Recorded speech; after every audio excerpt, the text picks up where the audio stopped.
Hi there. In this video I'm going to show you how easy it is to drive the Corgi Engine input using the Touch Controls library. Now let's assume that you've properly downloaded and installed the Corgi Engine, and once you do you'll find that there is a Corgi Engine folder with an included demos folder. Now for this video let's choose one of these demonstrations, and we'll choose the Super Hipster Brothers one. Let's load it up. Now once we've loaded it up, we'll notice that very quickly there's two parts to this. There's two cameras in this scene. One is the camera for the UI, and the other one is the camera for the game screen over here. And we'll come back to this UI element in a little while. But in the hierarchy here, we'll notice that the UI camera object over here is a prefab. And this prefab for this demonstration is the important object over here that we need to work with. And that's for two reasons. Firstly, it contains a canvas over here that includes these buttons. Now if we take a look at the game scene, we will see the buttons in the bottom right hand corner over here.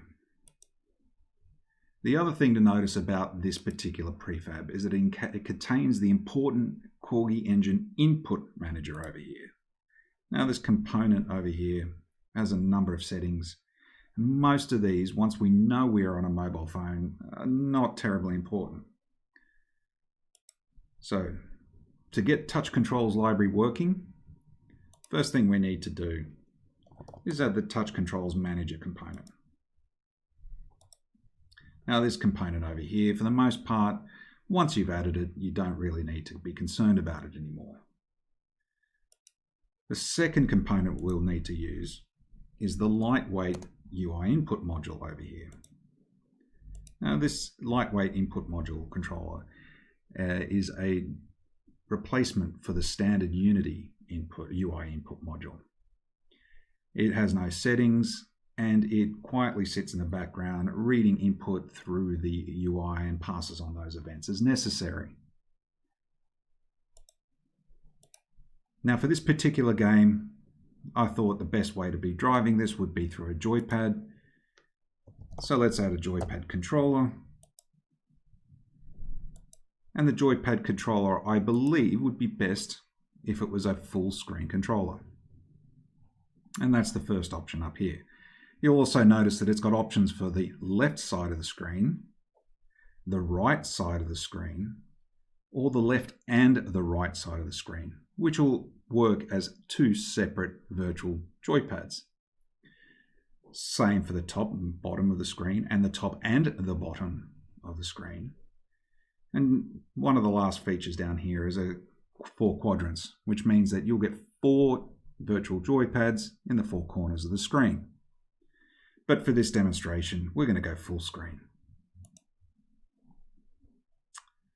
Now to drive the Corgi Engine, we're going to add our driver over here, which is the input module, the input manager driver here, which will replace the Corgi Engine input manager. As you can see, it's got a lot less settings than the input manager by the Corgi Engine. And right now we can actually remove the component altogether. We've got one controller that we've just added up here, which is our joypad controller.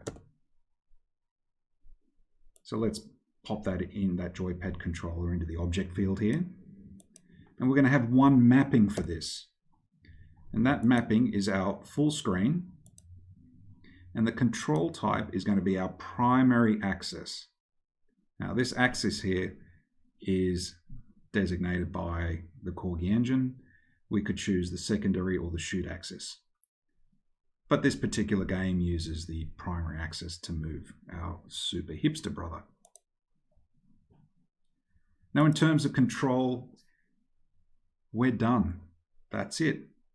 The rest of the features in here are going to be manually updated, automatically updated by the driver, so we don't need to worry about that. For example, we don't need to worry about the standalone input module here because the driver will remove that. But there is one personal preference I have here, and that is, as you can see, I've got a iPhone aspect ratio set up here in the game window.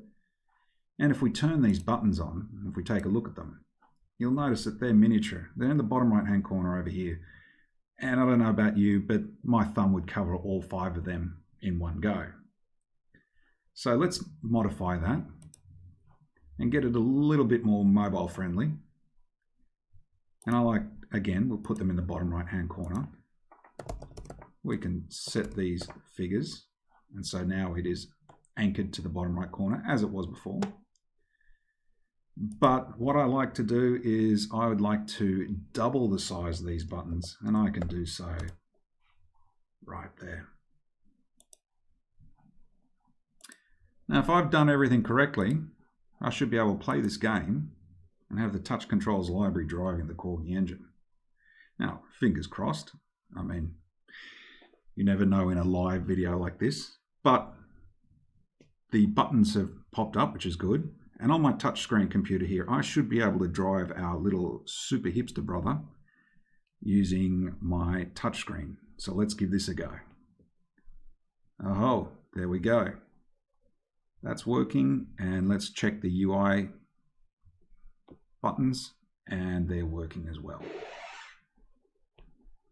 And as we can see, everything's working exactly as we would want it to be.